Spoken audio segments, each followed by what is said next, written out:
అంతేకాదు ఇంక ఎన్ని హామీలు ఇచ్చిందో చెప్తే గంట చెప్పినా ఉడవదు. అసలు ₹1,00,000 ఇచ్చింది కేసీఆర్ కళ్యాణ లక్ష్మి. ఈ ₹1,00,000 ఏం పిశాది? తులం బంగారం ఇస్తా అని చెప్పిండు. తులం బంగారం ఇస్తా అని చెప్పిండు. వచ్చిందా అమ్మ తులం బంగారం? ఆ ₹1,00,000 కూడా పెళ్ళైన 6 నెలలకు ఏడాదికి మళ్ళీ కొడుకు పెట్టినాక బిడ్డ పెట్టినాక తందాలి పైసలు. ఆ పైసలు కూడా చక్కగా ఇస్తలేరు. ఇవాళ గరీబు గుడిసెలలో గరీబ్ ఇళ్లలో వాళ్ళు అంటున్నారు, మా ఆడబిడ్డలు ఏంది బిడ్డ ఈ బంగారం గిట్ల మండిపోతుంది. ఇక పేదవాళ్ళు బంగారం పుస్తకాలు చేయించుకునే పరిస్థితి లేదు. ఎండి పుస్తకాలు చేయించుకొని బంగారం కలర్ వేసుకునే పరిస్థితి లేదు. రోల్డ్ గోల్డ్ తప్ప బంగారం లేదు బిడ్డ అని చెప్పి బాధపడే పరిస్థితి వచ్చింది. మీరు అడగవలసింది కాంగ్రెస్ పార్టీలను, అయ్యా కనీసం తులం బంగారం అని ఒక పుస్తల దానం చేయించుకుంటామని చెప్పి మీరు అడగవలసిన అక్కడ ఉందా లేదా మీరు మిమ్మల్ని అడుగుతా ఉన్నాను నేను. ఇవాళ మీ ఇళ్లలో చదువుకున్న ఆడపిల్లలకైనా మగపిల్లలకైనా ఉద్యోగం వచ్చేంత వరకు ఏమి ఇస్తా అని చెప్పిండు? ₹4,000 నెలకి ఇస్తా అని చెప్పిండు. ఇచ్చిండా? కేసీఆర్ కూడా మాట ఇచ్చిండు. ఆ మాట కేసీఆర్ ఎగబెట్టిండు. ఇవాళ కాంగ్రెస్ పార్టీ కూడా ఎగబెట్టింది. రైతు బంధు చక్కగా లేదు. ఇవాళ పిల్లలకు చదువుకోవడానికి బ్యాంక్ కార్డు ఇస్తా అని చెప్పిండు, అది లేదు. రుణాలు ఇస్తా అని చెప్పిండు, అది లేదు. ఒక్క మాటలో చెప్పాలంటే మాటలు కోటలు దాటినాయి రేవంత్ రెడ్డి గారి, కాళ్ళు మాత్రం తంగెలు దాటలేదు. ఆనాడు కేసీఆరే మోసం చేసిందని చెప్పి కేసీఆర్ ధరణి చెప్పి 40, 50, 60 ఏళ్ళుగా తాతల నాడి కాలం నుంచి ఉన్న భూముల్ని మనకు కాకుండా చేసిపోయినని చెప్పి కోపంతో మనం ఓట్లేసినాం. ఇవాళ ఇదే పక్క పొంటి లక్ష్మాపూర్ ఉన్నది. ఆ ఊర్లో ఉన్న వేలాది ఎకరాల భూములు 100 మంది రైతులకు ఇవాళ ఇప్పటికి కూడా పాస్ పుస్తకాలు లేవు. ఇవాళ ఆనాడు అసైన్ చేయబడ్డ భూములు, ప్రభుత్వ భూములు సాగు చేసుకునే పేదవాళ్ళు ఇవాళ ఇనాము రూపంలో వచ్చిన భూములు కావచ్చు, రకరకాల భూములకు ధరణి వచ్చిన తర్వాత అడ్రస్ లేకుండా పోయింది. అనేక మంది కొనుక్కొని నా భూమే సాగు చేసుకుంటూ ఉంటే ఆ భూములకు కూడా కాగితాలు లేకుండా చేసింది కేసీఆర్. వీళ్ళు ఇస్తా అని చెప్పిండ్రు. ఇంతవరకు నీ లక్ష్మాపూర్ను అడగండి, 2 సంవత్సరాలు అవుతుంది. వాళ్ళ భూములకు పాస పుస్తకాలు వచ్చినాయి, ఒకసారి అడగండి. వాళ్ళు గంతే వీళ్ళు గంతే.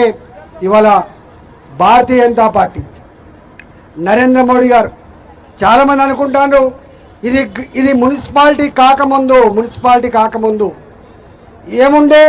ఉపాధి హామీ పని ఉండేది. ఇక్కడ ఉపాధి హామీ పని ఉండేది.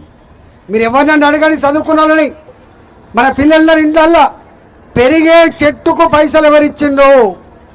కట్టిన మురికి కాలువలకు డబ్బులు ఎవరిచ్చిండు? మనం నడుస్తున్న సిమెంట్ రోడ్లకు డబ్బులు ఎవరిచ్చిండు? మన ఊర్లో ఉన్న శ్మశాన వాటికకు ఎవరిచ్చిన డబ్బులు? మన ఊర్లో ఉన్న రైతు వేదికలకు డబ్బులు ఎవరిచ్చిండు? తడి చెత్త పొడి చెత్త షెడ్లకు డబ్బులు ఎవరిచ్చిండ్రు? ఎలిగే లైట్లు పెట్టింది ఎవరు? ఎలిగే లైట్లకు డబ్బులు ఇస్తున్నది ఎవరు?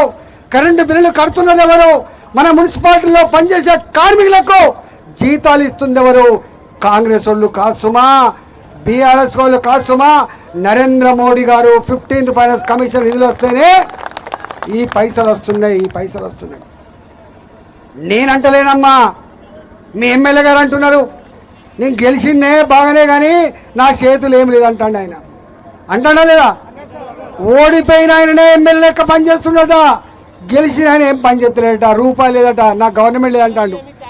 మరి నీకే రూపాయి లేకపోతే, నీదే నడవకపోతే ఈ మున్సిపల్ చైర్మన్ను నీ పార్టీని గెలిపిస్తే మా బతికేం కావాలని చెప్పి మా మూడుచింతలపల్లి ప్రజలు అడిగిన మాట వాస్తవమా కాదా చెప్పండి. వీళ్ళకి కత్తి లేదు, నెత్తి లేదు. వీళ్ళకి కత్తి లేదు, నా నెత్తి లేదు. కాబట్టి బీఆర్ఎస్కు ఓటేస్తే 2 ఏళ్లలో ఈ మల్లారెడ్డి గారు ₹1 పని ఎట్లా చేయలేదో రేపు 3 ఏళ్ళు కూడా ఈ బీఆర్ఎస్ చైర్మన్ గెలిస్తే రూపాయి పని చెయ్యడు. అందుకే ఓటు వేయద్దు. ఇవాళ కాంగ్రెస్ పార్టీ నేనంటే ఆయన అంటాడు, ముఖ్యమంత్రి నన్ను కోసిన రూపాయలు అంటాడు. చూసావా అన్న? నేను ఎన్నికల ముందు ఒడ్డెక్కదాకా ఓడమల్లప్ప, ఒడ్డెక్కినాక బోడమల్లప్ప. అన్న ఎన్నికల ముందు నాకు ఓటు రావాలి, మా ఎమ్మెల్యేలు గెలవాలి, నీ ముఖ్యమంత్రి కావాలని చెప్పి కలగన్నా నేను సక్సెస్ఫుల్గా నమ్మించిన నమ్మించిన కాబట్టే ముఖ్యమంత్రి అని అంటాడు. కాబట్టి రేపు మీకు ఇక్కడ 5 పైసల బిల్ల కూడా ఇవి 2 ఏళ్ళు అవుతుంది. 3 చింతలపల్లి మున్సిపాలిటీలో ఎన్ని కోట్ల రూపాయలు తీసుకొచ్చి ఇక్కడ డెవలప్ చేసింది ఒకసారి ఆలోచన చేయండి. ఇవాళ అంతో ఇంతో పని చేయించగలిగే శక్తి సత్తా నరేంద్ర మోడీ గారి ఆశీర్వాదంతో ఇవాళ నీ పార్లమెంట్ సభ్యులైన ఈటల రాజేందర్ మాత్రమే ఉంది, గుర్తుపెట్టుకోండి.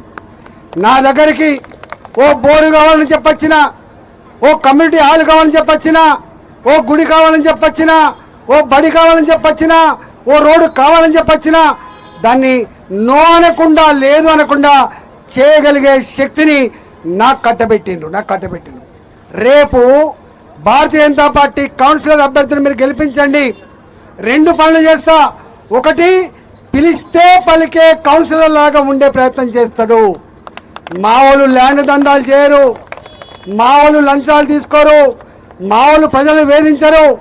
నోట్లో నాలుకలాగా ఉండే డ్యూటీ ఇవాళ నేను ఎట్లయితే ఉన్నానో మీరు చూసారు కదా. ఇవాళ ఇక్కడే ఉంటుంది బొమ్మరాజపేట భూములు గుంజుకున్నాడు. కన్నెర చేసింది కబర్దార్ నా కొడుకు అని చెప్పి పిడికిలి బిగించి వాళ్ళ మెడలు వంచినోడు ఈటల రాజేందర్, గుర్తుపెట్టుకోండి. ఇవాళ హైదరాబాదులో తెలంగాణ పల్లెలలో ఉపాధి లేకపోతే కనిపెంచిన అమ్మా నాన్న అక్కడనే వదిలిపెట్టి పొట్ట చేత పట్టుకొని చిన్న పిల్లలు వేసుకొని హైదరాబాద్కి వస్తే ఒక అడ్డగుట్ట ఒక వారసి కూడా ఇవాళ అనేక రకాల బస్తీలలో హైడ్రా పేరిట ఇవి గవర్నమెంట్ భూములలో ఇల్లునని చెప్పి కూలగొట్టే ప్రయత్నం చేసినాడు. హైడ్రాకు వ్యతిరేకంగా పిడికిలి బిగించిన పార్టీ భారతీయ జనతా పార్టీ, పిడికిలి బిగించిన నాయకుడు ఇవాళ ఈటల రాజేందర్ అని చెప్పి మనం చేస్తాం. మీరు చూసిన 3 నెలలు కొట్లాడినా మీరు గెలిపించిన ఎంపీగా హైదరాబాద్లో 3 నెలలు కొట్లాడి పేదల ఇండ్లు కూలగొట్టకుండా కాపాడిన బిడ్డను నేనే. మూసినది పక్కపొంటి దాన్ని సుందరంగా చేయాలని చెప్పి భావించినప్పుడు నేను అన్న, సుందరంగా చేసుకో బాబు, మా కొబ్బరి నీళ్ళ లాంటి మూసిని తయారు చేయి, కాదంటలేము. కానీ పేదల ఇండ్లు కూలగొడతా అంటే మాత్రం కబడ్డా అని చెప్పి హెచ్చరించినాం.